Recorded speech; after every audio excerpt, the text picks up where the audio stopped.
வெளியிலிருந்து பார்க்கும்போது நமக்கு வந்து உதயநிதி வந்து முழுசாக டேக் ஓவர் பண்ண மாதிரி ஒரு உணர்வு இருக்கும். ஆனால் இன்னும் கட்சி எம்கேஎஸ் கிட்ட தான் இருக்குது. முக்கியமாக 2026 முதலமைச்சர் மு.க. ஸ்டாலின் தான் வேட்பாளர், முதலமைச்சர் வேட்பாளர்.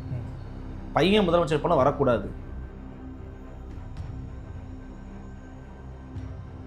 உதயநிதியோட டீல் பண்ணுறதுங்கிறது இம்மெச்சூர்டாக இருக்கும்னு அவங்க ஃபீல் பண்ணுறாங்க. அப்போ விஜயா உதயான்னு பார்த்தீங்கன்னா விஜய் பக்கம் தான் ஆதரவு ரொம்ப அதிகமாக இருக்கும். பொதுவாக நீங்கள் கிரவுண்டில் போயிட்டு விஜயா உதயநிதியான்னு கேட்டுக்கணும், விஜய் தாங்கன்னுவாங்க. கே.என். நேரு, துரைமுருகன், ஏவாவேலு, இன்னும் பல சேகர் பாபு உட்பட உதயநிதி கிட்டலாம் மொத்தமாக போய் பேசலாம் அவங்க விரும்பலை.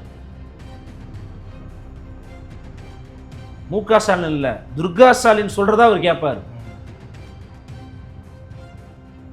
இது வரைக்கும் உதயநிதி என்ன பண்ணியிருக்காரு? 4 யூடியூபர்ஸ் வச்சு ஆபாசமாக பேசிக்கிட்டு இருக்காரு தானே.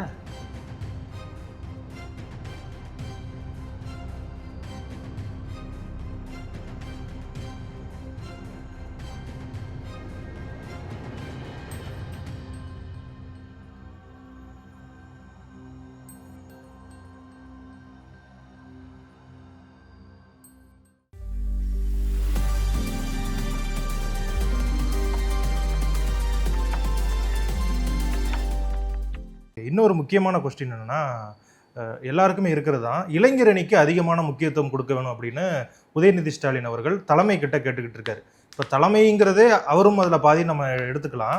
ஸோ அவருமே இப்போ 40 சீட்டு கேட்குறாரு அப்படின்னு சொல்கிறாங்க.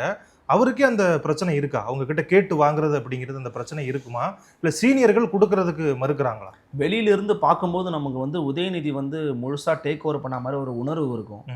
ஆனால் இன்னும் கட்சி எம்கேஎஸ் கிட்ட தான் இருக்குது. ஓகே.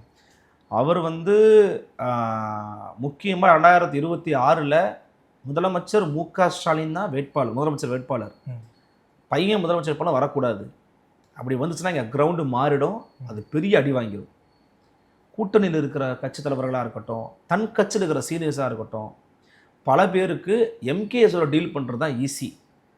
உதயநிதியோட டீல் பண்ணுறதுங்கிறது இம்மெச்சூர்டாக இருக்கும்னு அவங்க ஃபீல் பண்ணுறாங்க. இப்போ அவங்க ஃபீல் பண்ணுறாங்க. அதுக்கு காரணம் அவருடைய பேச்சு, அவருடைய நடவடிக்கைகள். காரில் போது ஒருத்தர் கேள்வி கேட்குறாரு, ஏங்க மக்கள் தான் ஓட்டு போட லூஸாங்க அவன் அப்படின்னு பேசுகிறாரு. இவ்வளவு தான் அவருடைய அந்த முதிர்ச்சி தன்மை அப்படிங்கிறது இருக்குது. எப்படி எதிர்க்கட்சிகள் அணுகிறாரு அப்படிங்கிறது இருக்குது. ஒரு அம்மா வந்து பிரச்சார வாகனத்தில் அவர் இருக்கும்போது ஒரு அம்மா கீழே இருந்து கேட்குறாங்க, ஐயா டாஸ்மாக் கொஞ்சம் மூடுங்க ஐயா.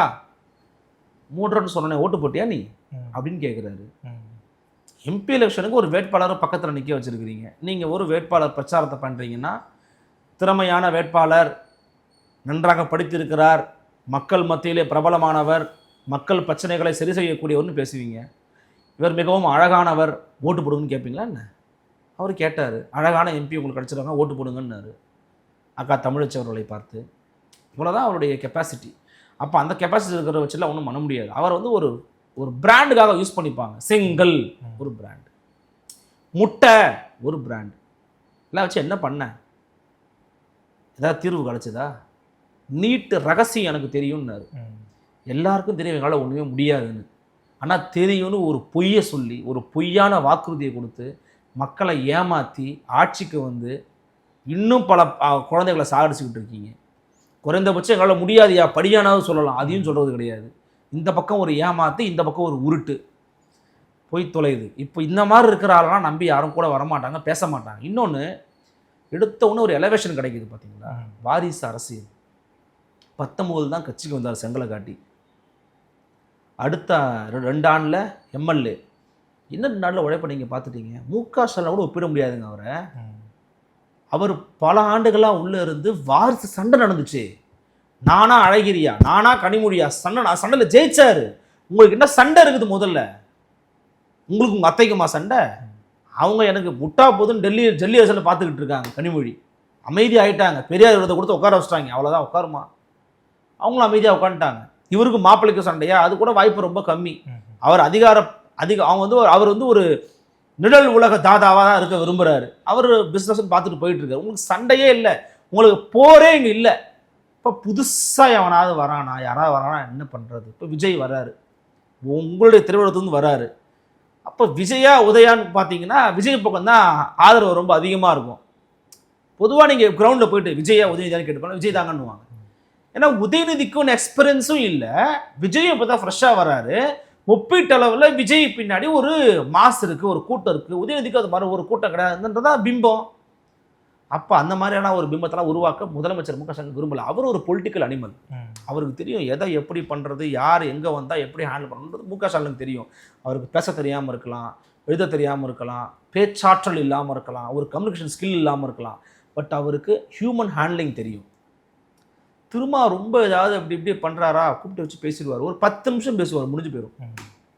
சண்முகம் பேசிட்டே இருக்கிறா, வாங்க தோழர், 10 நிமிஷம் பேசி முடிச்சுடுவாங்க. காங்கிரஸில் கத்திக்கிட்டே இருக்காங்க, ஒரு 4-5 நாள் கழிச்சு ஏதாவது பேசுனாலும் முடிச்சு ஆஃப் ஆயிடுவாங்க. எங்கள் தளபதி தான் அப்படின்ட்டுருவாங்க, திமுகவாக மாறிடுவாங்க.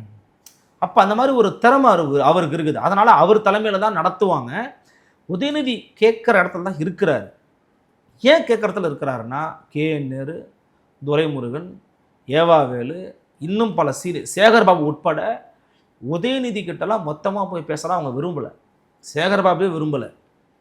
உதயநிதி ஏதாவது ஆப்ளிகேஷன் கொண்டு போனார்னா அப்பாட்ட பேசிக்கப்பா, இதான் அவர் சொல்கிறது. உண்மை நடக்கிறது இதுதான். அப்பாட்ட சொல்லிக்கலாம்பா, அப்பா சொல்லட்டும்பா, அவ்வளோதான். ஏன்னா அவர் கிச்சன் கேபினெட்டில் இருக்கார். யார்? ஐயா சேகர்பாபு. மு க ஸ்டாலின் இல்லை, துர்கா ஸ்டாலின் சொல்கிறதா அவர் கேட்பார். அவங்க ஒரு டெசிஷன் மேக்கிங்கில் தான் உள்ளுக்குள்ளே இருக்கிறதா சில அன்அஃபிஷியல் நியூஸ்லாம் வருது. ஏன்னா லண்டன்லேருந்து திரும்புறது முதலமைச்சர் மு க ஸ்டாலின் தான். அவருக்கு இணையான பேனர் வைக்கிறாங்க. இதெல்லாம் அரசியலுங்க. இது அரசியல் இல்லாமலாம் கடந்து போக முடியாது. பேனர் என்பதும் ஒரு அரசியல்.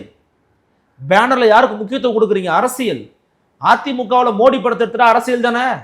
எவ்வளோ பெருசாக ஆக்குனீங்க. மோடி ஃபோட்டோ இல்லை, பிஜேபி ஃபோட்டோ இல்லை, திரும்பி மோடி ஃபோட்டோ வந்துச்சு, பிஜேபி ஃபோட்டோ வந்துச்சு, எம்ஜிஆர் ஃபோட்டோ இல்லை, அண்ணா ஃபோட்டோ இல்லைன்னு நீங்கள் இங்கே துர்கா ஸ்டாலின் அம்மையாரோட ஃபோட்டோ அவ்வளோ பெருசாக வருது கட் அவுட்டில். அது அரசியல் தான். குடும்ப அரசியல், வாரிசு அரசியல். அந்த அரசியலுடைய ஒரு பார்வை தான் அம்மையார் துர்கா ஸ்டாலினோட ஃபோட்டோ. அப்போது இவர் கேட்டுப்பட்ட இடத்துல இருக்கிறாரு. நீங்கள் கேட்ட மாதிரி யாருக்கு என்ன கொடுக்கணுன்ற முடிவை இந்த முறை மு க ஸ்டாலின் எடுக்கணும்னு விரும்புகிறாரு. தப்பி தவறி தம்பிக்கிட்ட போச்சுன்னா அவருடைய ஒரு உணர்ச்சி பூர்வமான அரசியலோ அல்லது அவர் இன்றைக்கி சில பேர் எதிரியாக பார்க்குறாரு. விஜயெல்லாம் அவர் மெயின் எதிரியாக பார்க்குறாரு. அப்போ நம்ம அதை டேக்கிள் பண்ணுறது, ஏதாவது தப்பாக ஏதாவது முடிவு எடுத்து அதை எங்கேயாச்சும் டம்மி ஆகிற போகுதுன்னு மு க ஸ்டாலின் ரொம்ப நேர்த்தியாக கையாளணும்னு விரும்புகிறாரு. அதனால் உதயநிதி கையில் இன்றைக்கி பிடி இல்லை.